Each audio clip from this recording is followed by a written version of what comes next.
The extraordinary rendition of Janos Farkas. Chapter 51, Part 2.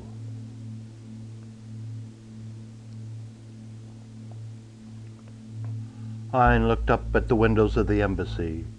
She was sure she saw a face stuck out of sight at one of the upper windows. A sense of desolate isolation came over her. She had never felt so alone. Where could she turn for help? From whom? What would you do if your husband were imprisoned? You would free him. Storm the Bastille.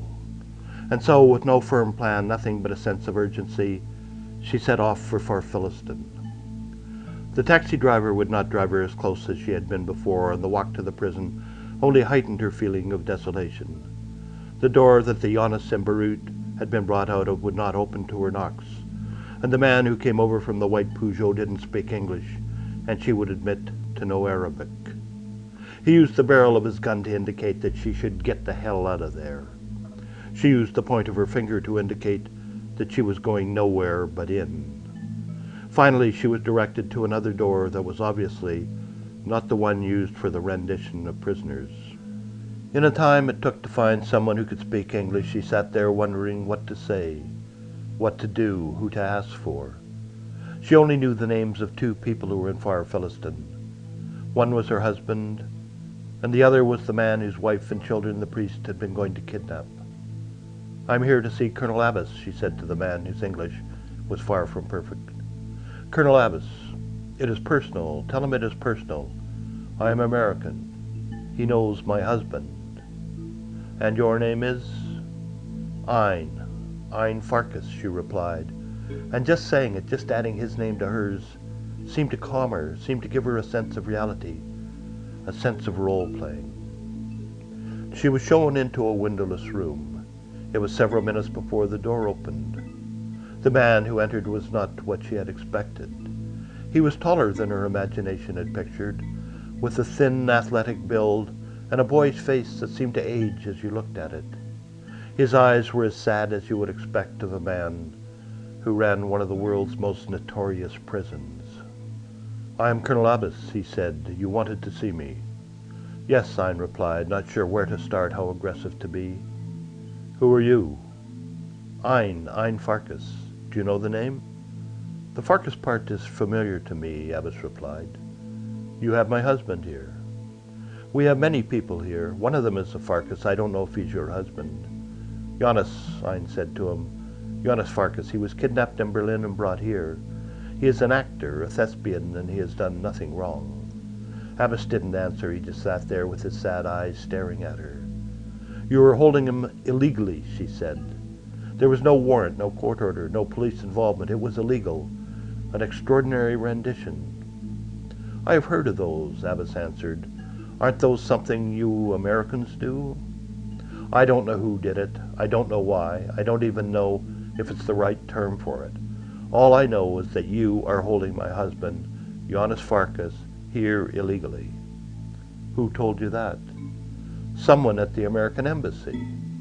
"But they didn't come with you." "No." "Why not?" I don't know. Maybe because my husband isn't American." "What is he?" "He's Bosnian." Abbas got up, turned his back, and stared at the wall, as though it were a picture window to the world. Ayn watched his hands. Even hanging down at his side, they were moving, gesturing, expressing, as if he were having a conversation with himself. "They don't want to know, do they?" he said as he turned back to her. "You don't need to answer that, because I already know the answer. They don't want to know. Syria seems to be a dumping ground for prisoners. Other countries don't want to know. Yes, we have your husband here. Yes, it is probably illegal. And no, the Americans don't want to know about him. For the first few days, they showed great interest in him. They attended all the interrogations, telling us what to ask, what to do. They are not compassionate, your countrymen. But now they say he is a person of no interest. Of no interest. He means nothing to Syria. We were doing it as a favor to America, so now I have a prisoner who is of no interest to America or Syria. What am I to do with him? Release him, Ein replied. To who? Me. I am the housekeeper here, not the owner, Abbess said. I don't have the authority. Who does? Abbess shrugged his shoulders. Can I at least see him? I don't know. Colonel Abbess, you have a wife and children. You must know what it is like to want to protect and help someone you love. Abbess looked at her. A wife and children. What she had just said was an admission that the plot to kidnap his family was real. Abdullah had told him the truth. And now Abdullah, asshole that he was dead. Without Abdullah, the plan would not have worked. No piece of the puzzle would have fallen into place. And now he was dead, rewarded for his role with a bullet in the heart. Yes, he said. Ein looked at him quizzically. Yes, what? The answer to your question, Abbess replied, is yes, you can see him. He wanted something to happen, an act in the play, a scene, a role. Even interrogation would be better than this, the intermission, a time of nothingness between things that matter. He tried to imagine his grave, his cell, as being part of Hamlet's Elsinore Castle or Macbeth's Glamis Castle, giving it relevance. He spoke aloud Macbeth's words. Two truths are told, as happy prologues to the swelling act of the imperial theme. He had long since ceased to rise to every footstep, every noise outside his cell. This time he did. The noise was the sound of his cell door opening. Neither of the two guards was the one he knew. They took him to the shower where he stripped and let the cold water flow over him. Picking up the bar of hard lye soap, he scrubbed at his body. His anus, sore and raw from the diarrhea, stung where the soap touched it, but he could not help but try and get it clean. He rubbed the soap hard into his hair, knowing that some infestation would be there. The soap ran into his eyes, stinging them like a slash from a razor blade. He had to hold them open and try and wash it out. It was not he, but a guard who turned the water off. What was the rush? You have been crying, she said, touching his face. He took her hand from his eyes and held it to his cheek, kissing the palm. It is the sight of you, he said. Of all the people, I knew you would come.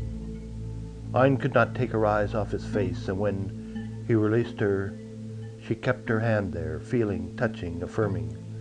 The features, the wounds, the bruises were virtually identical, and the touch of the Beirut Janos came to her, and she needed to know. I need to hug you, she said. I need to hold you. They put their arms around each other and drew themselves together. As the closeness enveloped them, Janos whispered in her ear, there is a guard I can bribe, but it's a chance, but I have nothing. No money, I have nothing but promises. Ein heard him, but it was not the words that were important to her. It was the feel, the touch. She ran her hands down the tight muscles of his back, the hard, sinewy flesh that had only one flaw, the pea-sized scar. It was there. Janos, she said, my one and only true Janos. I told him you were rich, he whispered, his mouth so close it was part of her ear. I told him you had money for him. She was not sure if he felt her take the small scar between her two fingers and rub it like some small precious stone. My heart is here, he had said to her. She pressed tight to him, skin tight, and between their hearts she felt something else. The howled diamond. Reaching around, almost as if to push him away, she put her hand on his chest. She raised her hand to his face, lifting a finger to his lips as if to shush him, and then her hand fell. In that moment, the falling of the hand, she snapped the chain that held the diamond and clutched it in her closed fist. Come, she said. Come and sit at the table and hold my hand. Tell me what it's all about. Tell me how I can help. That's the end of chapter 51.